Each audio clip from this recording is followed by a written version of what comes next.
تعالي أقولك سر صوص البشاميل الصح اللي ما بيخيبش أبدا من غير أي لخبطة. ركزي معايا عشان القوام يطلع معاكي مظبوط بالظبط وتنسي كلمة فشل دي خالص. القاعدة الذهبية للبشاميل اللي بتقول لكل لتر لبن محتاجين 5 معالق كبار زبدة وقصادهم 5 معالق دقيق. لازم الزبدة تساوي الدقيق بالظبط عشان توصلي لأحلى قوام ناعم وكريمي ممكن تدوقيه.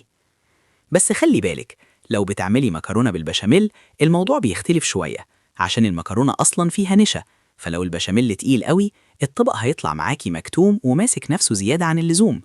وعشان كده السر في الجوسي إننا نستخدم 3 معالق زبدة و3 معالق دقيق بس لكل لتر لبن. كده القوام هيكون أخف والمكرونة تطلع طرية ودايبة في البق ومش ناشفة أبدا. وممكن كمان تبدلي الزبدة بزيت نباتي أو تخلطي الاتنين مع بعض لو حابة تزودي الدسامة وتظبطي الطعم على ذوقك. ها، قوليلي بقى، انتي من حزب المكرونة الجوسي السايحة ولا بتحبيها ناشفة وماسكة نفسها؟